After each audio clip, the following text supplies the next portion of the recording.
bit more explanation of how Explore Restore can work in a real life circumstances to give you kind of a practical application. So just to review quickly, Explore Restore is about getting into the neuroplasticity of the brain and changing some of those thought patterns and beliefs. It's working with the nervous system and the fascia, the sensory system. And it's basically reprogramming some of the thoughts and reprogramming the movement that is connected directly to emotion. So in this example of, let's say, someone who has chronic anxiety or chronic pain, this could work for either or. So let's just say chronic anxiety. We start with looking at what the thoughts currently are for that person.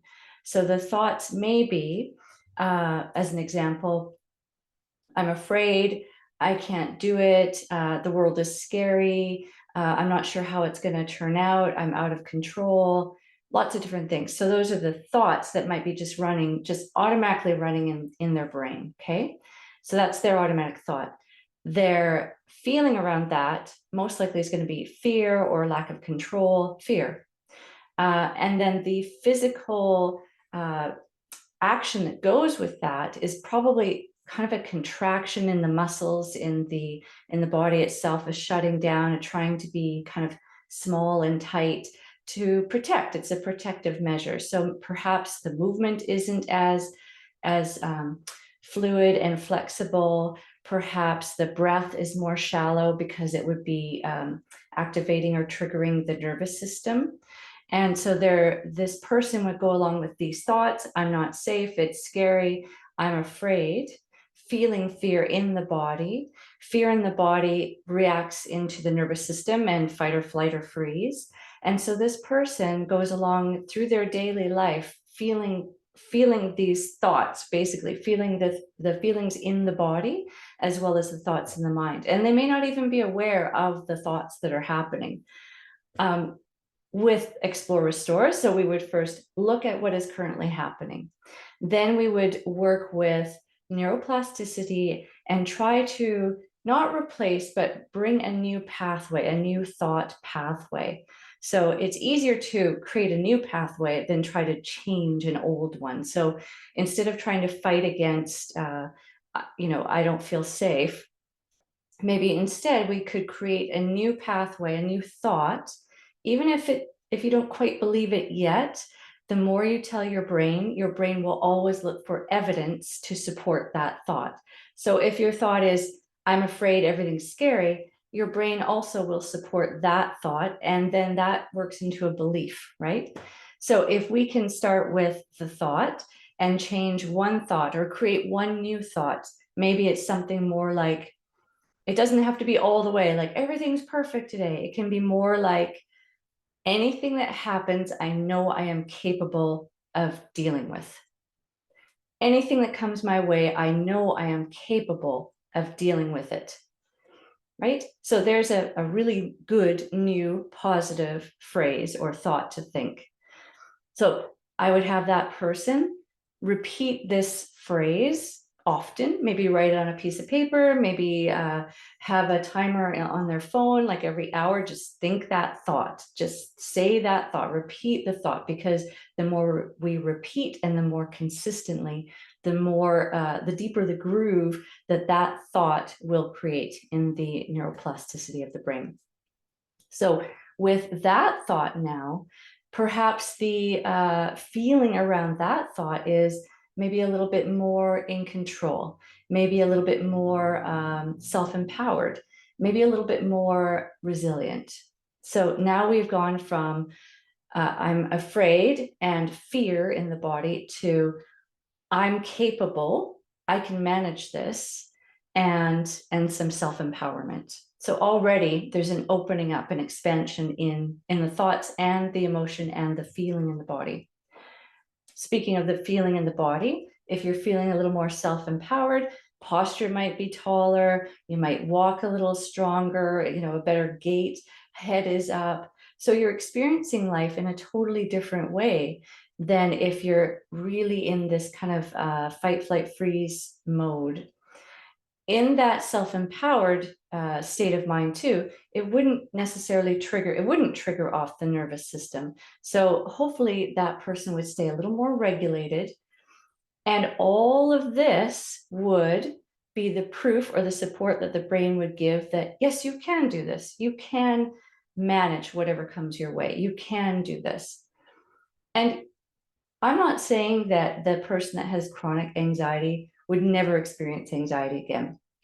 What I'm saying is, I want to give as many tools as possible to that person so that when something happens to cause anxiety, because it will, because life, that they know that they are capable of managing to at least get themselves out of the place, maybe to a quieter space or a less stressful space. That already is a step in the right direction. So what that might look like is having the person deep breathe, extending the exhale, calming the nervous system so that everything in the brain can kind of stop swirling around and they can get themselves back to the car or back home or whatever it is. Maybe it's feeling, bringing the senses outward, feeling your feet on the floor or the seat underneath you.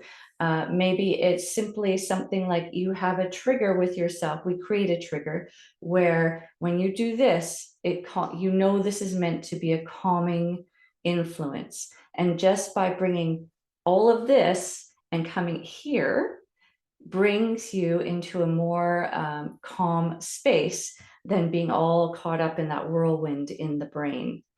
Another thing, if you're, that person's in a very busy mall, it's Christmas shopping and the mall is crazy.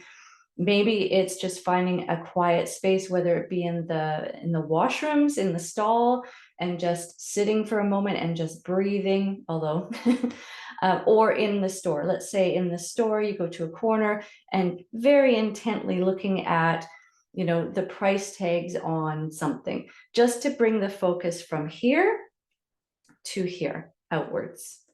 As soon as that happens, the person can come from this dysregulated state into a more thinking, logical place and outside of that space, and then self-empowerment can happen. So basically, we're working with changing the thought with a new positive phrase or two. The more this happens, the more the brain finds support for that new thought. Now that becomes the belief. So again, we're not Pollyanna. It doesn't mean that everything's roses all the time. What it means is when that happens for you, you feel more empowered and you can manage, that you can get yourself out of that place and into a safe, calm, regulated space again. This would work also for someone with chronic pain, say chronic low back pain. The original thought may be, everything hurts all the time. This just sucks. I can't do anything. I can't do any of the things I used to. Maybe the feeling that goes with that is frustration, anger, maybe fear that that's the way it's going to be forever. The physical patterning with that would be probably quite protective. If it's let's say it's the low back, that person might be very protective about how they move and keep their movements very small in order to prevent feeling pain, right? Obviously. But this would also work for this person because there is a very good chance that not everything hurts. There's a very good chance that we can find somewhere in the body, probably more than one place, that actually feels some ease or some just no pain at all. So in this instance, I would have the person first, the new thought might be, I can find places of ease in my body. There are many places of ease in my body. And then the emotion that goes with that maybe is, again, maybe a little bit of self-empowerment, maybe a little bit of hope that, oh, okay, yes, there are places that do feel good and that I can work to expand, right? And And then the physical movement for this person, I would encourage in this case to find safety within movement. So I would literally have them move within a space that still felt comfortable, was not triggering anything in the nervous system as far as a pain response, and stay there to show the brain it is safe to move. We can move.